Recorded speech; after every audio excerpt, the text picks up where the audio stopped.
Here we go. Hello Zwift racing fans watching from around the world. I am Snowman Cycling and this is another race recap video, and I can promise you that this one is going to be fast, furious, frantic and featuring the new and improved feather power-up as I tackle another one of these crazy, chaotic, Electric Spirit Company Prepandial lunchtime crit races when I'm on my break from work. And for this one, we're going to Yorkshire. We're doing 2 laps of Queen's Highway, which has a 2.5k lead in, 3k per lap, so it's going to be about 8.5 kilometers for the whole shebang. And unfortunately, like the last one, I haven't had a proper warm-up. Such is the disadvantage of doing these quick lunchtime races. And it means that as we head out of the pen here, the pace picks up immediately. And we have to put the power down to get onto the wheels of our fellow B riders. There's only 5 of them.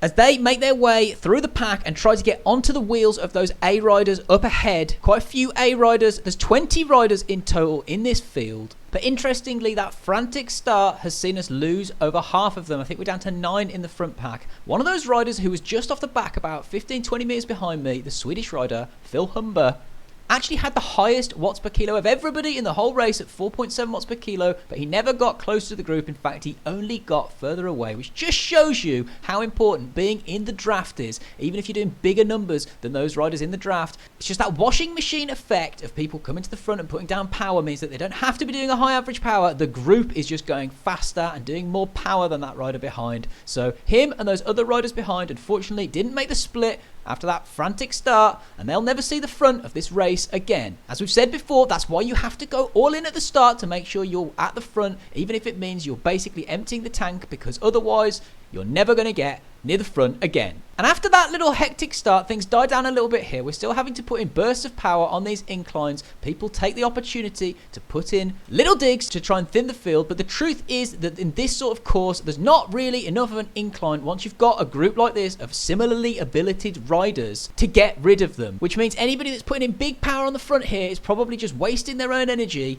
And as we've said before on Snowman Cycling, that's not what we're about. We're about being lazy racers, and we like to do as little work as possible unless there's the opportunity to do some real damage. We like to keep our powder dry, save it for those big moments later on when they're going to matter. And that means for now, I'm content to just sit at the back of this group, let these riders do the work for me. There's some super strong riders in here, some A+ riders with 5.2 watt per kilo FTPs. So I am more than happy to let them do the work for me, keep this pace high. I'm not worried about the riders behind coming back. And what's great at this point is we're definitely going to get a podium out of the B field, no matter what. There's only 3 B riders made this split, but that's not enough for us. You know the drill. We're going to be trying to get the win on the road, see if we can beat the A riders as well. And at this point, we're pretty much at the halfway mark of the race, and I'm feeling pretty good. All things considered, after that hectic start, we've had a bit of a chance to get some recovery, bring that heart rate down a bit. And I'm thinking at this point, we're going to have one of 2 options. Definitely not going to be able to make a solo break and stay away from this field of riders, including A+, but we can always take our chances with the group bunch sprint finish, rely on our 15-second power to try and get us the win, with the third option of to try and go long in the final kilometre to use that uphill rise to spring a surprise and go long to see if anybody comes with us. But we've got a little bit of time before we have to make that decision. And before that, I just want to say a massive thank you to all old and new subscribers. The last few episodes I've been giving you guys an update each week on how we're doing in our quest to hit that 1,000 subscriber mark, get me access to a load of YouTube features that I don't currently have unlocked. And you guys have been absolutely amazing, help pushing the pace like we like to do on those 1-minute climbs. So if you've enjoyed this or other videos and you're watching, please give us a like, comment and subscribe. It gives me fuel for my thermonuclear attacks. And as we're about to come through for the end of the first lap, our plan of action for what we're going to do in the finale depends almost entirely on which power-up we're going to pick up here as we go through the line. And as luck would have it, we take ourselves home one of those fiery new feather power-ups, new and improved since the last Zwift update a couple of weeks ago. It now lasts even longer than it did before, and that means that our idea of going on the rise about a K out is looking more and more appealing. so we can make the most of that extended use power up and try and put the riders around us under real pressure, see if they react. But we're also going to have to be really careful to keep an eye on what's going on around us. I don't mind too much if some of the A riders make a break, but we need to be really careful that no B riders get away before we get a chance to employ our end game. And whilst having a powerful 10-15 second sprint is one of the most important and devastating weapons that you can possibly have in a Zwift race, it is still, make no mistake, it is still a gamble. You are gambling with the riders around you. And there are some riders in this group with a really strong sprint. So I don't particularly want to take the risk of gambling with them and having them sit on my wheel, draft me, have a better power up, whatever it is. And I tend to think these days, if you've got the legs, you should try and use them. And then if there's a sprint finish afterwards, well, it is what it is. You give it everything that you've got left. And remember, if you're looking to improve your sprinting, I do host a weekly group ride on Fridays, 6 p.m. UK time, called the SNOWcial Sprint and Spin, where we have a nice social ride and also work on our sprints. So join me on that. I'll put details in the comments below. And this is the point in the race where it all gets blown totally wide open. I was getting ready to launch my attack,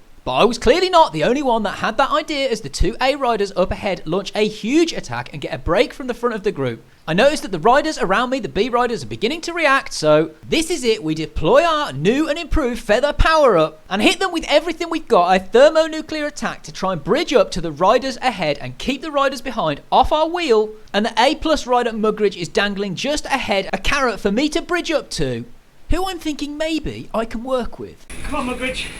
But as I come past him, the speed differential is huge, and I realise I'm just going to have to crack on here, lest I risk getting caught by the B riders behind. So I'm just going to have to push on, and if Mugridge sits on my wheel and uses me as a lead out man, then that's just unfortunately how it's going to have to be. As he increases his power from behind, it looks like it's going to be that way. And realistically, I probably leave it a little bit late to launch my sprint there. His speed differential is just too big. He comes past me, flying past me, and I literally just cannot get onto his wheel. So I sit up there knowing that I'm safe from the riders behind, and because we're still top of the Bs, we're still going to give that a half-hearted celebration. Second on the road out of 20 riders, including a load of A's and A pluses, so we'll take that one for sure. And it turns out the guy that won, Mugridge, has an FTP of 5.2 watts per kilo and has won 13 out of his last 15 races, with second place in the other 2. So I guess there's no shame there. I didn't want to go then, but I had to counter that guy. And I knew when I bridged up, that A guy was going to sit on me, but I was hoping he'd work. Didn't want to work. I don't work with him. We'll take that today. Not the best ever result, but second in the mixed category. First out of the Bs on a lunchtime race. It's the lack of warm up on these that kills me.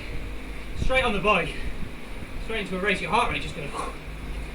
Whew. I think we played that tactically pretty well. If I'd been too bothered about the A guy, I wouldn't have come past him. I'd have got to him, sat on. If I was worried about the group behind, that was much more of a concern for me. And when we take a look at the official Zwift power results and the power after the fact, we can see that that lead out that I gave Mugridge really did cost me in the end. Bit frustrating, but never mind. The average power for that one was only 3.7, but with that minute attack at 8.6 watts per kilo, it takes our normalised power all the way up to 293 watts. That's 4.8 watts per kilo normalised power, so really, really high for me. So I guess I have to be pleased with that. Even more annoyingly, I took my weight down by 0.5 kilos before the race, but it didn't seem to take. Who knows? Maybe that could be the difference between winning it or not. That's what I'll tell myself tonight when I shut my eyes anyway. So there you have it, guys. I hope you enjoyed this race recap video. Thank you once again for joining. Hope to catch you on the next one. Please like, comment, most importantly subscribe. And remember, race fast, ride hard, and that you are appreciated.